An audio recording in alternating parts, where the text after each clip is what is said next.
Hello students, good morning. Most welcome to English online class.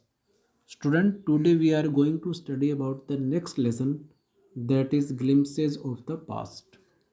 Students, this lesson gives the detailed glimpse of history of our country from 1757 to 1857. It gives the detail of the situation that led to the first war of independence in 1857 by the Indians against the British people. Students,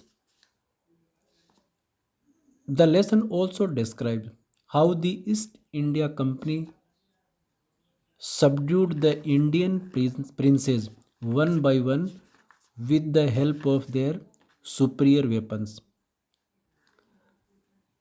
Apart from this, they cut the thumbs of expert artisans and imported British goods without import duty in India. They gained profit in private business, which resulted in the death of Indian cottage industries. They taught Indian English and made them clerk under the British officers. They employed them in British army, but they were given low pittance and slow promotions. Students, there were many reasons which led to the revolt, the first independence war by the Indians against the British. The Indian soldiers also have to use the fat of cows and pigs in the grease of bullet. देखिए बच्चों, ये चित्रात्मक कहानी जो भारत के स्वतंत्रता संग्राम के इतिहास का वर्णन करती है 1757 से लेकर के 1857 तक। बच्चों, ये चित्रात्मक लेसन उस समय के हालात और उस समय की क्या सिचुएशन और कंडीशन थी जिसके कारण प्रथम स्वतंत्रता संग्राम भारतीयों के द्वारा अंग्रेजों के खिलाफ लड़ा गया था। स्टूडेंट देखिए, ब्रिटिश लोगों के पास अत्याधुनिक तकनीकी वाले हथियार थे और इसी कारण उन्होंने भारतीय राजाओं को अपने साथ लेकर के दूसरे राजाओं के साथ लड़ाइयाँ लड़ी और उनको अपने राज्य से हटाया। इस तरह से उन्होंने एक एक करके उनको अपने साम्राज्य से हटा दिया था। इसके अलावा वे कच्चा माल ब्रिटेन से आयात करवाते थे बिना कोई टैक्स चुकाए। तो ये भी भारतीय स्वतंत्रता का एक संग्राम का एक कारण बना। इसके अलावा भारतीय लोग जो ब्रिटिश आर्मी में काम करते थे उनको कम तनख्वाह दी जाती थी और प्रमोशन भी नहीं दिया जाता था। तो ये कारण भी स्वतंत्रता संग्राम का एक कारण बना था। स्टूडेंट्स, इसके अलावा भारतीय सैनिकों को गाय और सूअर की चर्बी से बने कारतूस को बुलेट में काम में लेना पड़ता था।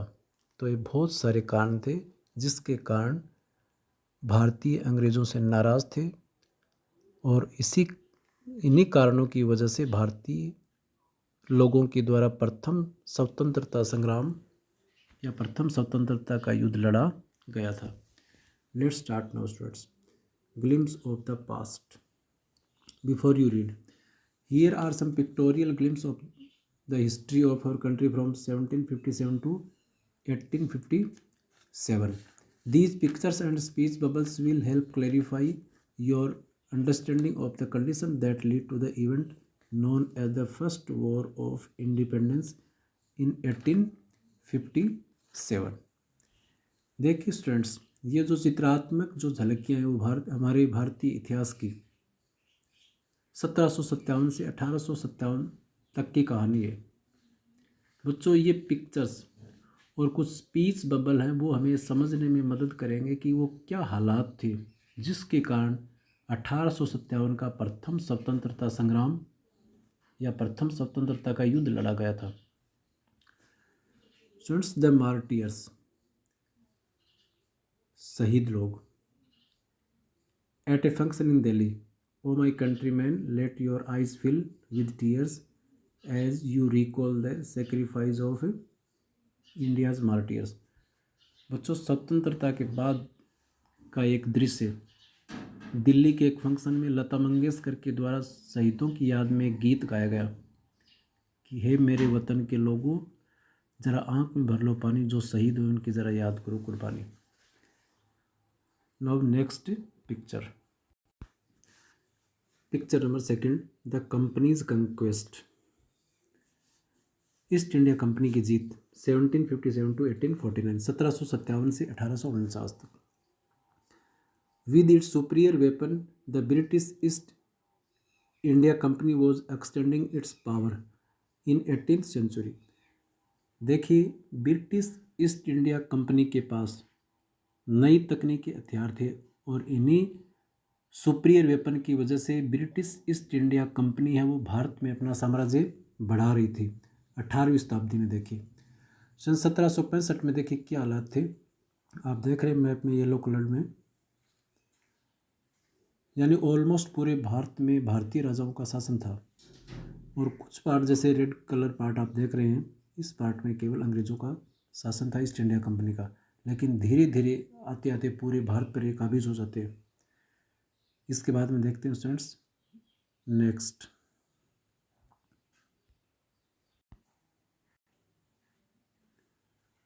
इंडियन प्रिंसेस वर शॉर्ट साइटेड। भारतीय राजकुमार या भारतीय राजा दूरदर्शी नहीं थे, वे एक दूसरे के प्रतिद्वंदी बन गए और अंग्रेज़ों का साथ देने लगे उनके पास नई तकनीक के हथियार की वजह से, और वे एक दूसरे को हराने को तैयार थे। देखिए एक राजा क्या कहता है, दैट अपस्टार्ट राजबा call the English merchant, they will help me to defeat him. देखिए एक राजा अपने लोगों के साथ बातचीत कर रहा है कि मैंने अंग्रेज़ व्यापारियों को बुलाया है और वे मुझे दूसरे राजा को हराने में मदद करेंगे।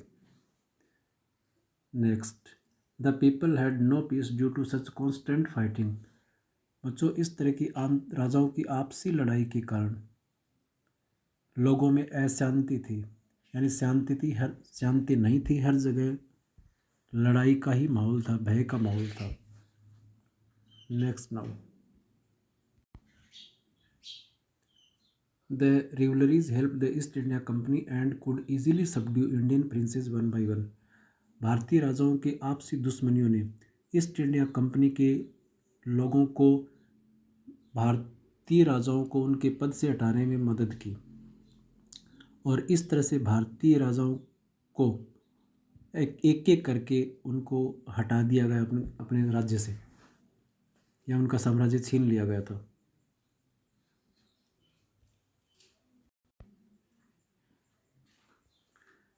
ए far-seeing ruler like brave Tipu of Mysore fought the British till he died fighting. बच्चों, एक दूरदर्शी और बहादुर सम्राट जिसका नाम टीपू सुल्तान था, ये मैसूर से थे, ये अंग्रेज़ों के खिलाफ मरते दम तक लड़े थे।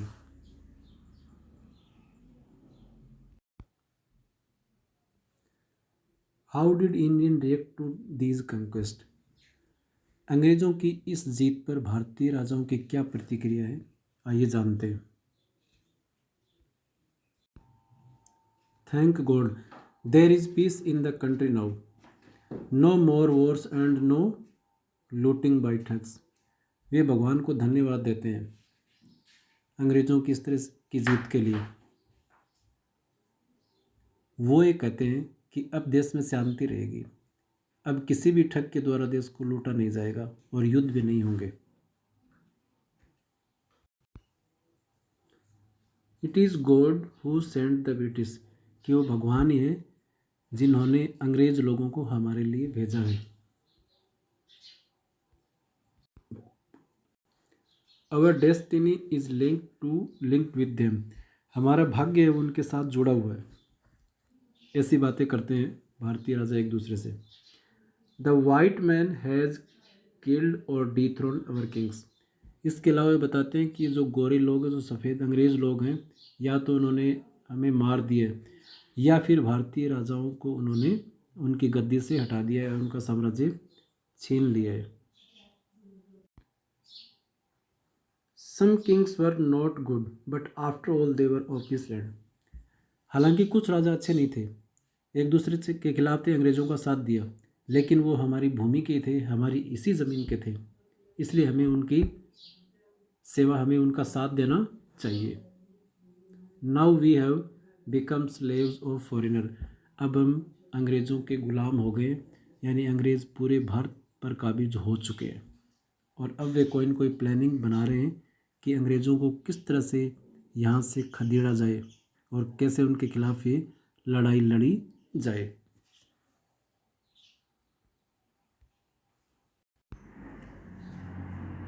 Picture number 3, British rule, British शासन 1765 टू 1836, 1765 से 1836। Religious leader priest ideas like untouchability and child marriage. Anyone who crosses the seas loses his religion. बच्चों, कुछ धार्मिक शिक्षक जो कि गलत आइडियाज़ का प्रचार कर रहे थे, जिसमें एक अनटचेबिलिटी था और एक चाइल्ड मैरिज है। अनटचेबिलिटी का मतलब एक दूसरे के साथ न उठना, न बैठना, न जाना अपनी नीची जाति वालों के साथ, और दूसरा था चाइल्ड मैरिज, बचपन में शादी कर देना।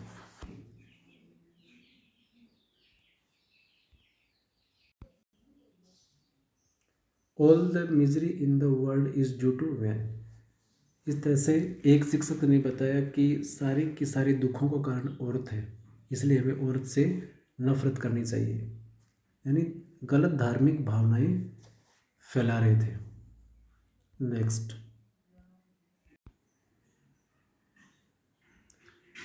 The truth was that Indian had lost self respect, the British scorn them.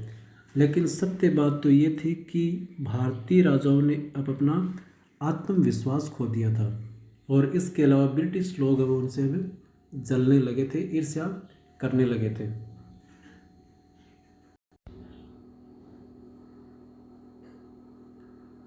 The natives are unworthy of trust, incapable of honesty. True your honour but I am honest. यहाँ के निवासी झूठे हैं और सच्चाई से परे हैं। लेकिन फिर भारतीय राजा क्या कहता है, देखिए कि ये सच है सरकार, परंतु मैं सच्चा हूँ, मैं आपका ईमानदार सेवक हूँ।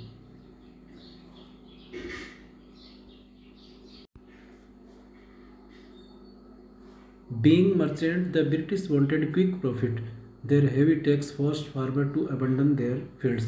देखिए, सौदागर होने के कारण अंग्रेज लोगों को अपने इन व्यवसाय में ज़्यादा से ज़्यादा तुरंत फायदा चाहिए था, इसलिए उनके भारतीयों पर लगाए गए ज़मीन पर टैक्स के कारण भारतीयों को अपने फील्ड से बेदखल होना पड़ा, यानी छोड़ना पड़ा अपनी भूमि को अंग्रेज़ों के लिए। But your man are taking all my crops. देखिए, भारतीय राजा कहते हैं कि मगर आपके सारे के जो आदमी हैं, सारे के सारे वो मेरी सारी की सारी क्रॉप से यानी फसल ले रहे हैं। You are still in arrear, if you don't pay next week I will send you to jail. देखिए, आपका अभी पीछे का बहुत बगा है, यदि आपने नहीं चुकाया तो मैं आपको नेक्स्ट वीक जेल भेज दूंगा।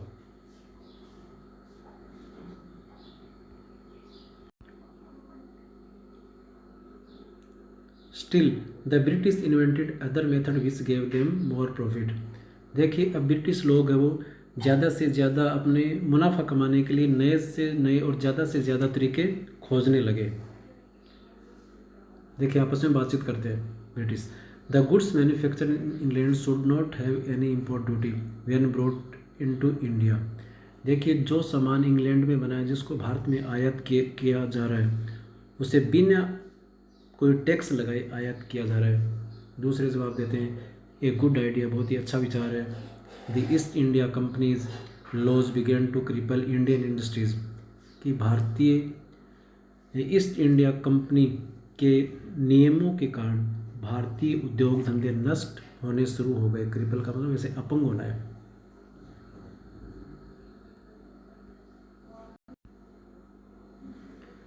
Inevitably famines followed between 1922 and 1936 15 lakh Indian died of starvation। देखिए बच्चों, 1922 से 1836 ईस्वी के बीच एक भयंकर अकाल पड़ा जिसमें 15 लाख भारतीयों की भूख से मौत हो गई। The British policies rule the expert artisan and their business. बच्चों, ब्रिटिश लोगों की इसी पॉलिसी के कारण भारतीय कामगार जो आर्टिसन जो कलाकार थे एक्सपर्ट, वे बर्बाद हो गए, उनके धंधे बर्बाद हो गए क्योंकि सारा सामान विदेश से आने लगा बिना आयात के और उसी सामान को ऊंचे दामों पर बेचा जाने लगा। Next is Ram Mohan Roy 1772 to 1833। Raja Ram Mohan Roy 1772 से 1833 ईस्वी। Ram Mohan Roy a landman from Bengal understood what was wrong with country. देखिए, राजा राम मोहन रॉय एक बंगाल से थे, विद्वान व्यक्ति थे। वे समझ गए कि भारतीय लोगों के साथ क्या गलत हो रहा है।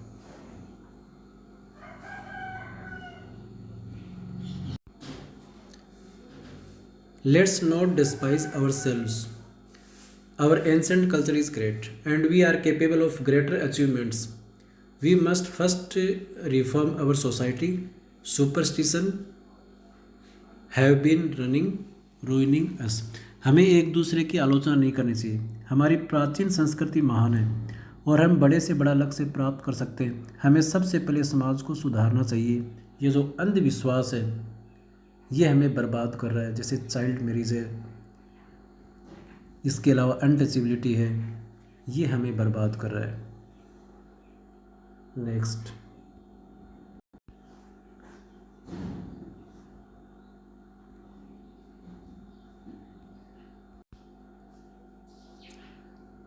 ही told his wife Uma. Ram Mohan Roy ने अपनी पत्नी को बताया, cows are of different colour but the colour of their milk is the same. Different teachers have different opinion but the essence of every religion is the same. उसने बताया कि देखिए, गायों का रंग अलग अलग होता है परंतु उनके दूध का रंग एक होता है। इसलिए अध्यापकों का पढ़ाने का तरीका अलग हो सकता है परंतु प्रत्येक धर्म का एक ही अर्थ है।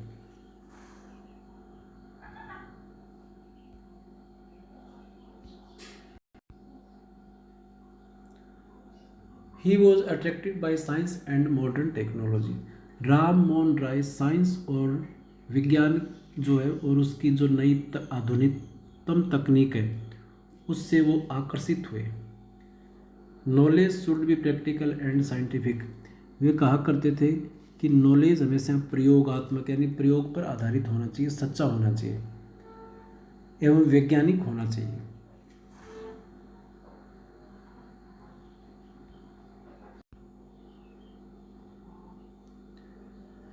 He crossed the seas and went to England to see what made the British powerful। इसके अलावा समुद्र पार करके राम मोहन राय विदेश गए और देखा कि अंग्रेज़ों को किस बात ने शक्तिशाली बनाया है और फिर उन्होंने आगे बताया उनको, we accept you as rulers, you must accept us our subjects but you must remember the responsibility a ruler owes to his subject.